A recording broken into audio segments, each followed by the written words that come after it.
Frank Rigg, another resident of Carlisle, and a friend of mine,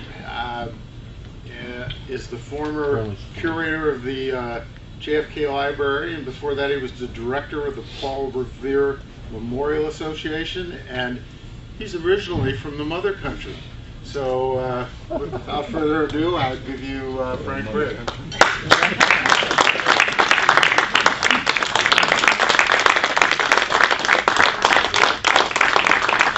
All right, Frank.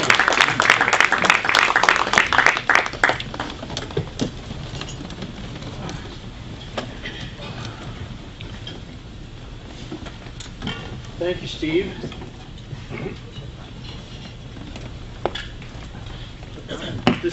I'm going to talk about presidential libraries.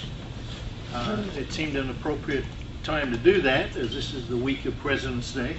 Frank, can you get the microphone a little closer to your face? Sorry. How's that? That's better, yeah, thanks. Okay.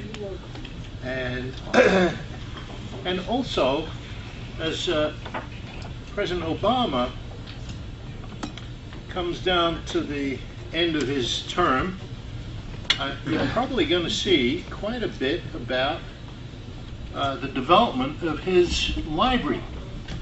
As always happens when the president is involved in that process of planning, there's always a lot of commentary in the media about it. So I thought this might be interesting to inform you about what goes on with all that stuff. The presidential libraries are not actually libraries as we commonly understand them. They don't have a lot of books in them. People sometimes go thinking they'll see stacks and stacks of books and shelves of books, and actually libraries have books, mainly for reference purposes that they keep in the research rooms, but the main purpose is to preserve and provide the public access to the papers and artifacts, film, photographs, tape recordings of a president's career, his life, his term in office.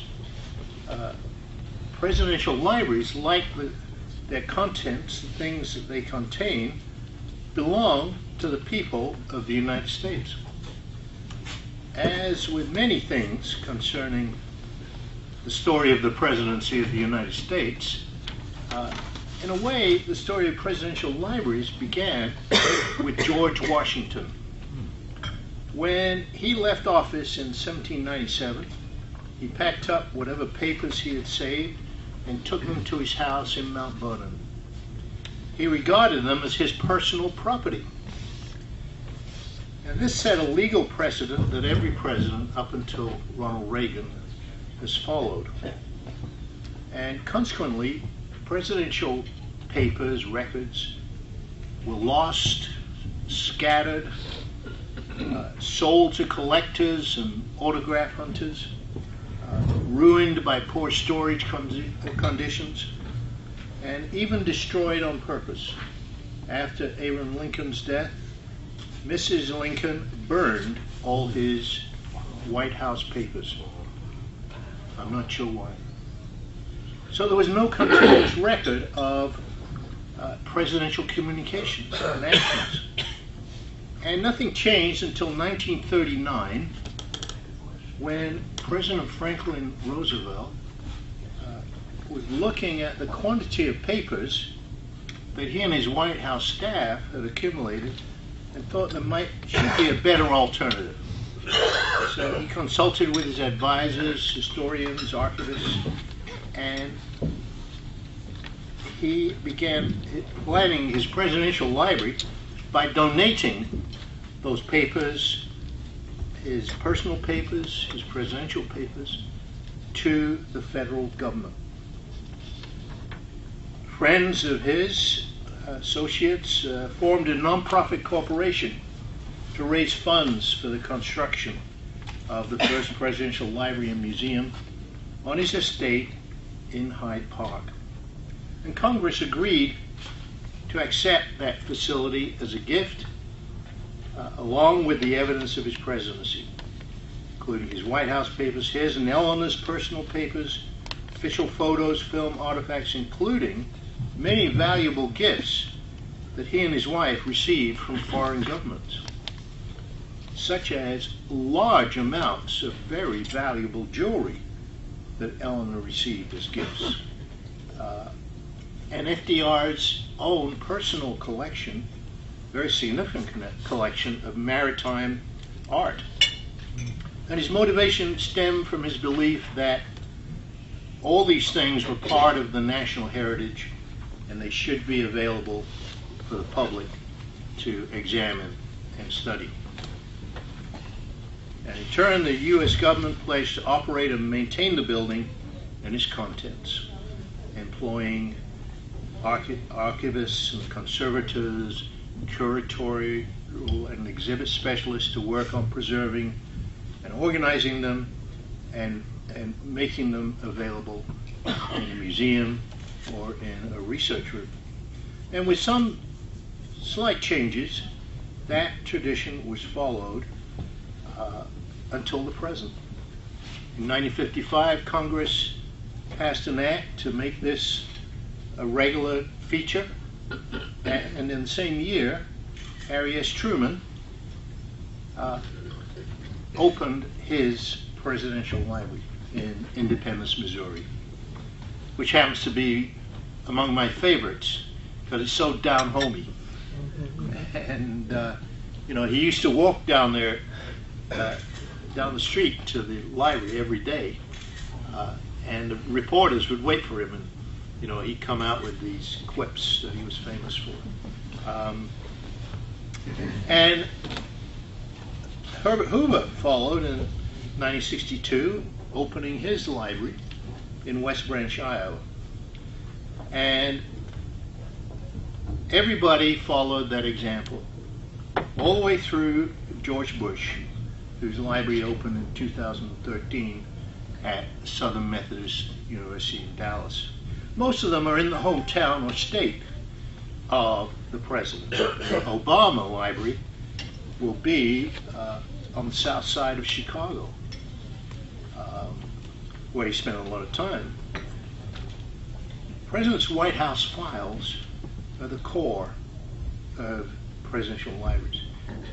These are the White House files, and not the files of the executive departments.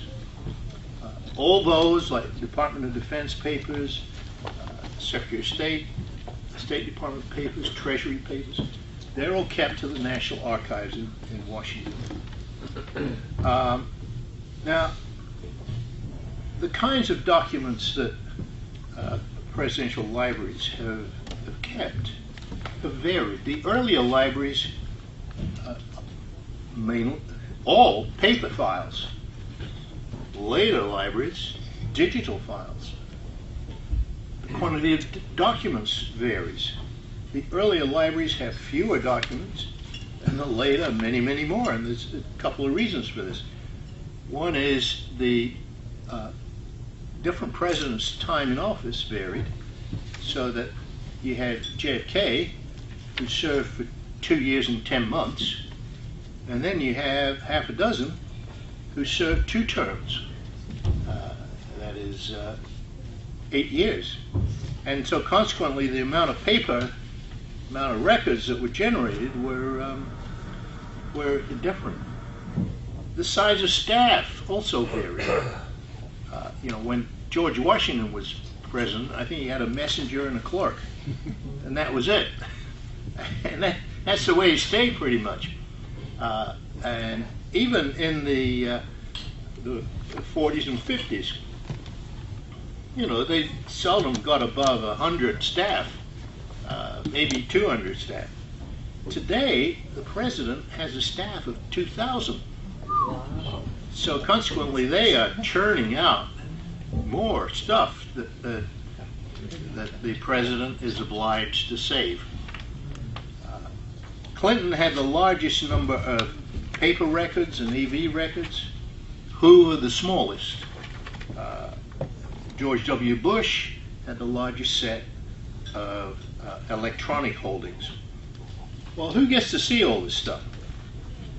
Well, until President Nixon, the papers were donated to the United States government by the president, and he could receive a tax write-off for the gift. Now, in addition, presidential associates, White House staff, and family members gave papers, and these gifts came with deeds of gift. And they often, those deeds spelled out the terms whereby people could see them and read them and study them. And they might be, they wouldn't be open for X number of years, or only with the permission of the donor, or of a committee representing the president or his heirs, until all persons mentioned in them are dead, or would cause harm to the donor. So there was restrictions. Another restriction was if materials were classified, top secret, whatever. And in America, those documents can remain secret forever. Unlike many other governments, say in Britain, a classified document has to be opened after 50 years. Well, here we have documents from World War I that are still classified.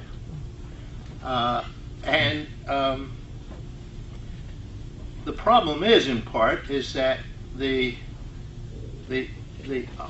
department which issues those classifications is the only one that can authorize their declassification.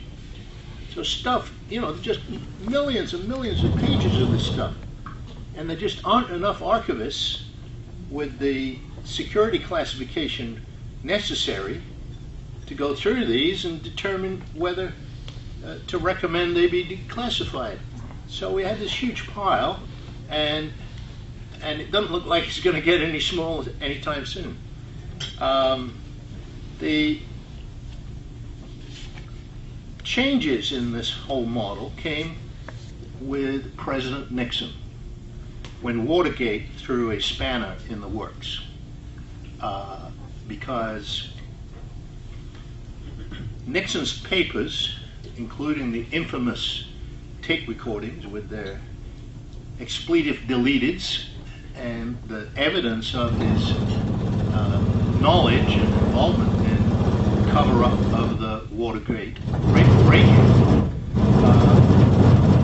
were seized by Congress as they were investigating.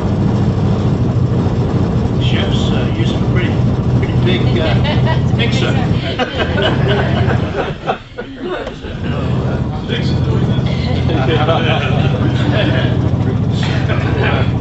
They were seized by Congress. Potential evidence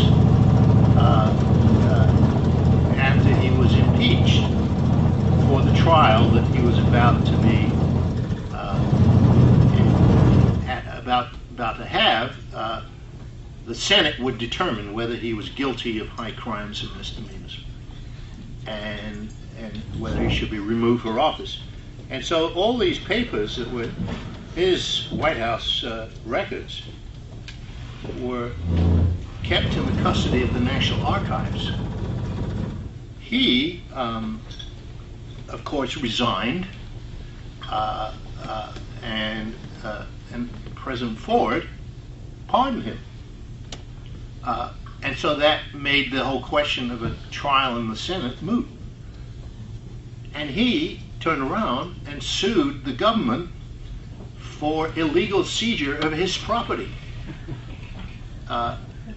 Because, in terms of the legal precedent, they were his property. Everybody since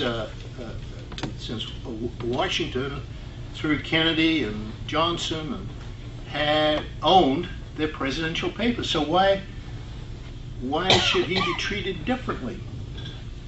And it went all the way to the Supreme Court, and the Supreme Court ruled in his favor, or rather in favor of his estate, because he passed away by this time.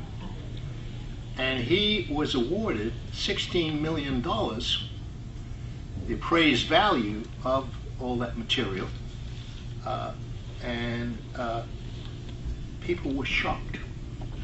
People were shocked that this little known but long established precedent existed. Nobody knew the president owned his papers. It was never made a big deal of. And so, and then the other shoe dropped with he got a tax write-off for it. So he was going to get rich because of Watergate. And people were outraged. And so Congress changed the law.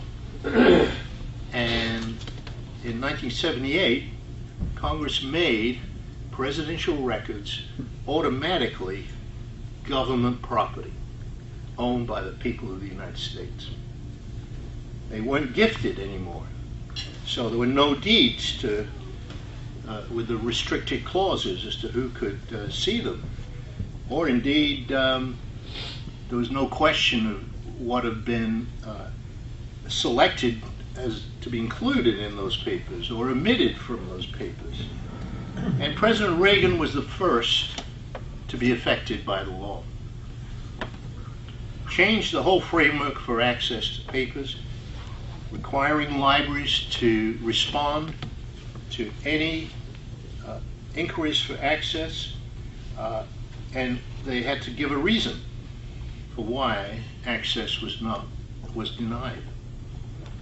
And so the Freedom of Information Act became the rule which determined how people could see or not see various government papers. It includes a statutory right for an individual to be given the privilege, or rather it was a right, to see what had gone on in a presidency through its files. And that right is enforceable in court, and it's also supported by various transparency and open government initiatives. A note on tape recordings.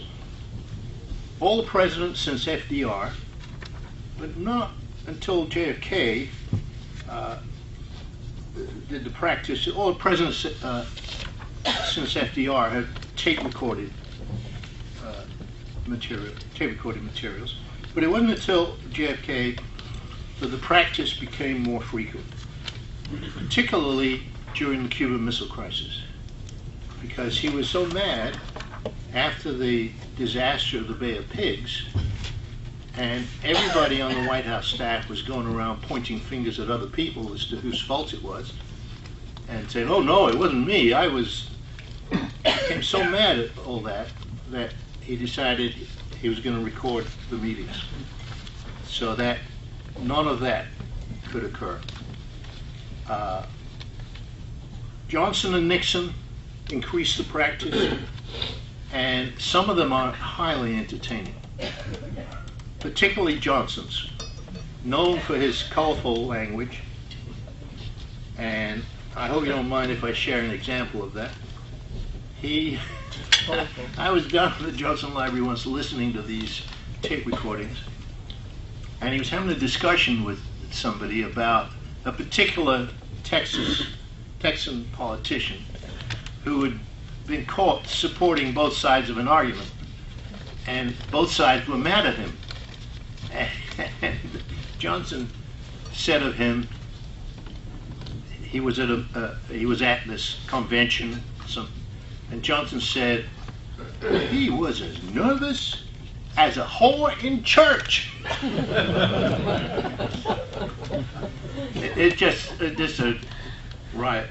Anyway, another one documents JFK trying to persuade Senator Richard Russell of Georgia to serve on the Warren Commission investigating the Kennedy assassination. And Johnson said, Russell didn't want to. He kept turning him down, saying, no, I'm not going to do it. And finally Johnson said, nah, Dick, there ain't nobody I love more than you, except my mama. And I know you'll accept your president's call. And he did. Harry Truman is recorded as answering a question about Joe McCarthy, the Reds under the bed senator from Wisconsin. Harry said, there's only one thing you need to know about Joe McCarthy. He's a no-good lying son of a bitch. And of course JFK, in the Cuban Missile Crisis, the tape recordings are very valuable. They totally changed people's views of that incredible moment in history. Many writers had portrayed JFK as a hawk who pushed the crisis, the United States to the brink of nuclear war. And actually what the recordings show is that, and it's amazing to listen to them because you're actually in the cabinet room. As these advisors and the president are discussing what are we going to do, knowing that a wrong foot, a wrong step could blow the whole world up. And all of his advisors practically were encouraging him to invade Cuba, bomb Cuba, and some, such as Curtis LeMay, the Air Force general, actually taunted him with being a coward, not to do those things. And of course, since after the missile crisis was over and the various materials were released from the Soviet Union, it became clear that, yes, indeed, if he had taken either of those steps, the Soviet Union would have launched nuclear missiles, and we would have been in a thermonuclear war. But Kennedy alone kept resisting his advisors. Just let's try this, and just trying to buy time, hoping that Khrushchev would respond in a way that would resolve the crisis. And of course he did eventually, but not, it was touch and go. Kennedy was increasingly under impossible pressure to take action, military action. And so his role is now seen as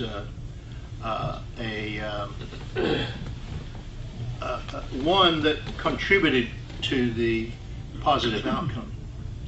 Whereas his brother Bobby, who took credit for being, a peacemaker on this, was actually one of the leaders encouraging him to drop the bombs and invade the island, and as did many others take credit for playing a more peaceful role.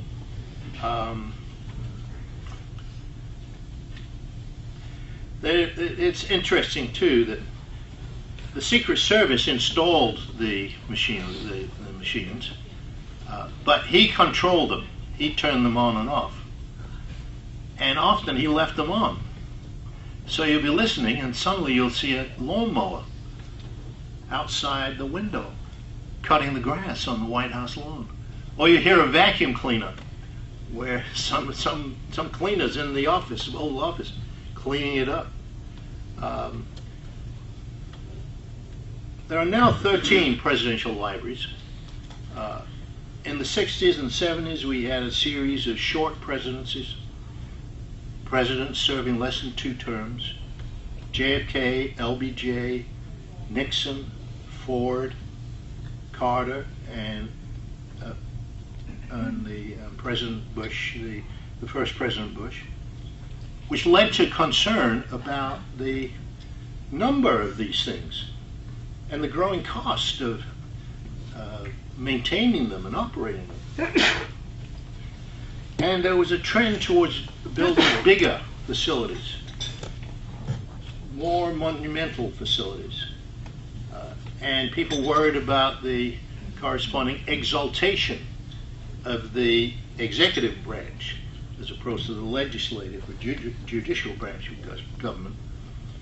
They're always controversial, and in particular they're controversial as you get close to the founding of a library.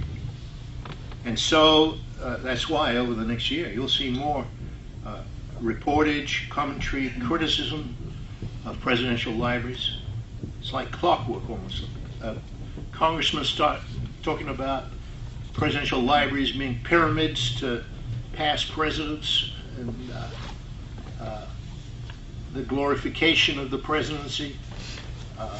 And in 1986, Congress passed legislation that would limit the size of a presidential library. And if it was built bigger than that, an endowment had to be provided to pay for whatever costs went with that extra size. And of course, in recent years, as I said, White House records are now electronic.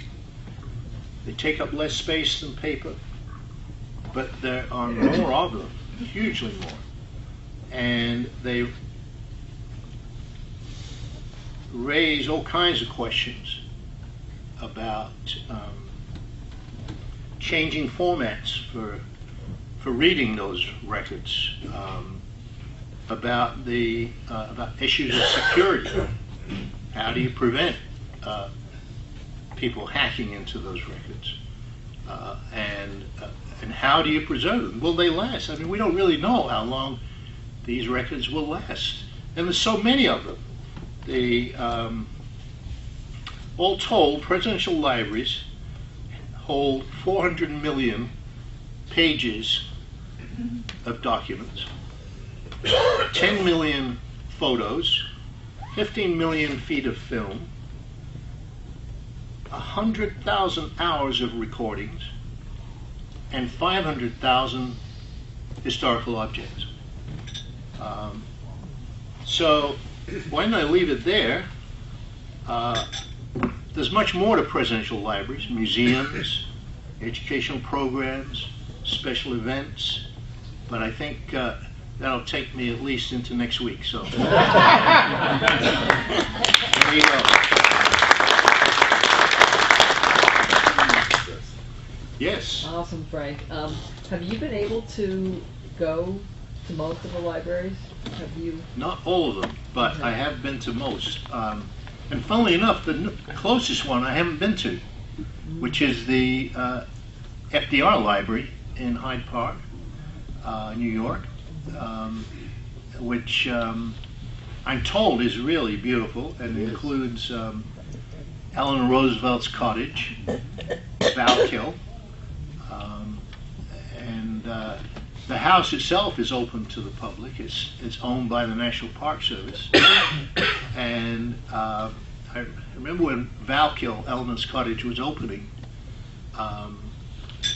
and I ran into a colleague of mine in the National Park Service. His name was Tom Mercer, who was the head of public affairs for the Northeast region of the National Park Service. And I said, "Oh, Tom, are you going to the opening of Valkill?" And he said, "Well, actually, no." I said, "You know, that's a little awkward for me. You see, because my aunt was Lucy Mercer, who was one of FDR's mistresses." Oh. And so, yes, no, he said, "I will not be going to that." I've been to pretty much the recent ones. I haven't been to Clinton. I haven't been to Bush 2. and but otherwise, I think I've been to all of them, and they all vary.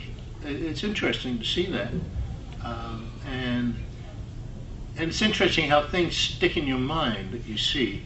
So at the Reagan, they have the biggest artifact in presidential library collections, which is the old Air Force One, which they got from Boeing, and you can actually go on board and see. It's the same Air Force One as Kennedy used, and everybody after that up to Reagan.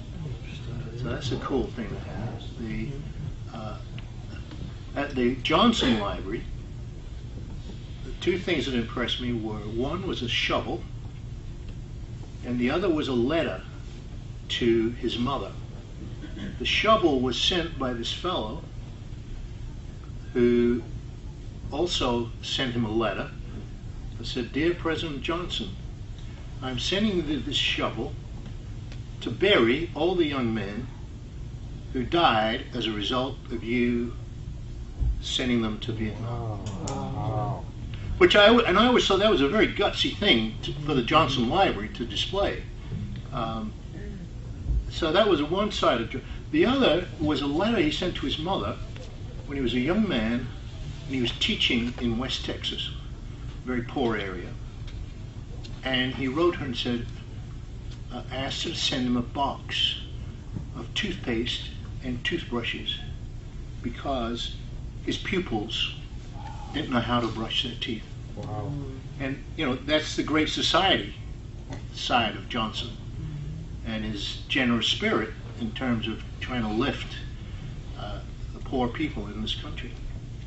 At the Roosevelt Library, I saw this because it came to us on loan for an exhibit, is the original manuscript, well, the final manuscript of his speech after Pearl Harbor, in which the original talked about a date that will live in world history.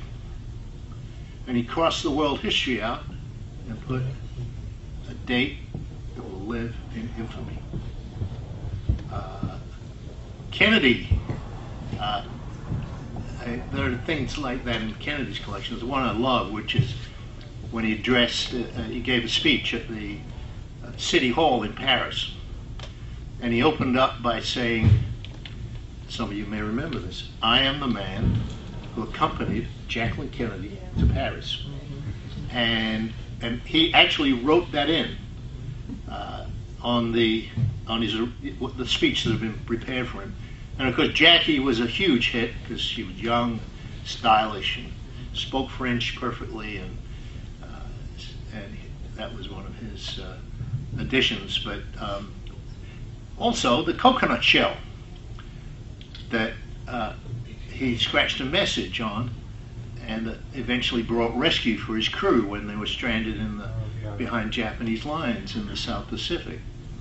And in a way, you know, but for that coconut shell, maybe he wouldn't have become president. He might have had a much shorter life. The Bush,